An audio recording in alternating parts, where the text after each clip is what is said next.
Welcome to Stratigro.ca, where we provide you with practical advice to help you grow your business. Today's video is what half marathon training taught me about setting goals in business. What many of you may not know is that I'm a runner. I do a lot of running in every season. I run because it's a great form of exercise and way to get fresh air.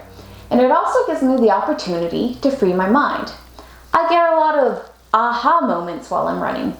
For some reason, I'm just able to see things more clearly. Why am I telling you this? Let me tell you a secret. I haven't always been a runner. I always wished that I was, and I watched joggers on the sidewalk with envy.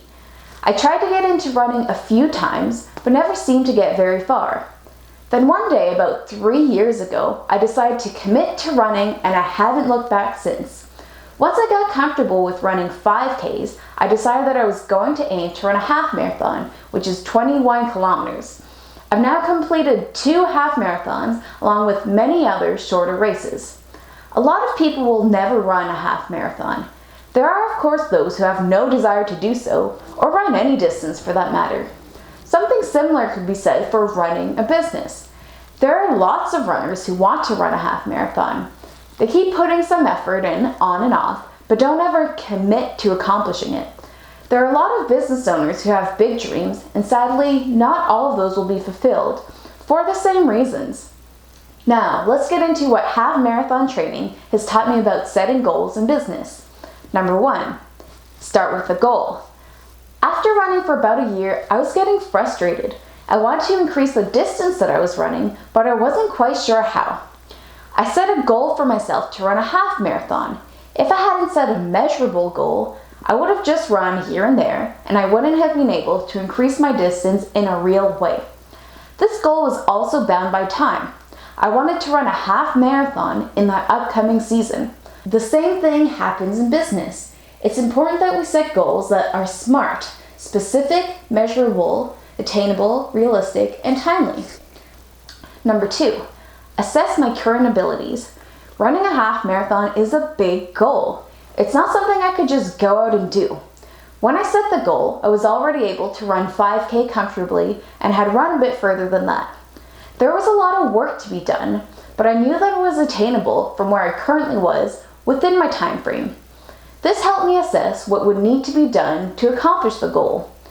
When setting goals in business, you should always assess your current reality so that you know what actions you need to take to accomplish your goals.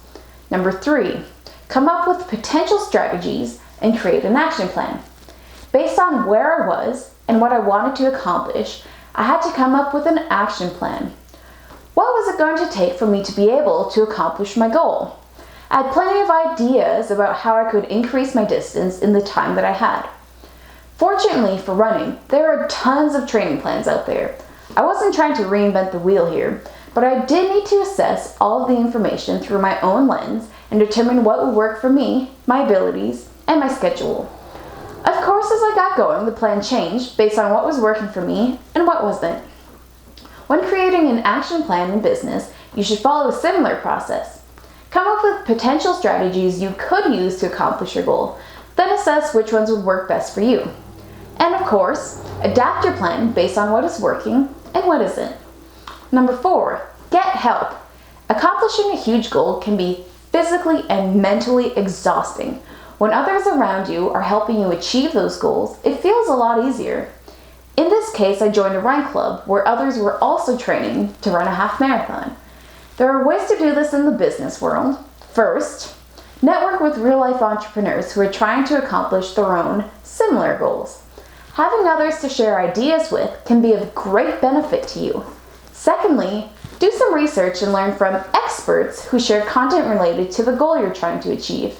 This will most likely take the form of blogs, podcasts, videos, and so on. Lastly, if you're prepared to work intensely to accomplish your goal, hire a business coach to work with you one-on-one. Number 5, and this is so important, put the time in. If I wanted to cross that finish line on race day, I needed to do the training. For 3 months, I was out there running 4 to 5 times a week. Oftentimes, we think that just having a goal means we can reach it. But we need to put the time in and follow the plan we laid out for ourselves. We can't just wing it. We need to commit to the plan. This isn't easy, and it often means making sacrifices in other areas of our lives for the time being. Number 6, look at the big picture. There were times when I had terrible runs that made me question my goal and my sanity, and whether or not the goal was attainable. Other times I had great runs that made me think that it was all going to be easy. When we're trying to accomplish a goal, we often let ourselves get derailed by minor setbacks. There will always be ups and downs while pursuing any goal. Taking a snapshot in time isn't necessarily telling of what can be done. We need to look at the overall progress. Number 7, don't make excuses. For some reason, I tend to do a lot of my training in the winter with long runs on Sunday mornings. This means that my training can often get derailed by winter storms. Sometimes it just doesn't make sense to be out on the roads, but sometimes I talk myself out of going for a run because it's too cold or windy or nice out. We can come up with a million reasons not to do something. We just need to remind ourselves of our goal and the importance of building towards them. Number 8, stop comparing yourself to others. When I finished my first half marathon, I was thrilled that I had done it, but I was a little bit disappointed in the time that it had taken me. I was definitely in the back of the pack. Then I had to remind myself that a lot of these athletes are lifelong runners. They've been training for years. I just accomplished something huge for me. It's natural to compare ourselves to others, but as entrepreneurs, we shouldn't. It's not always a fair comparison, as someone else is most likely way farther along in their process as you are.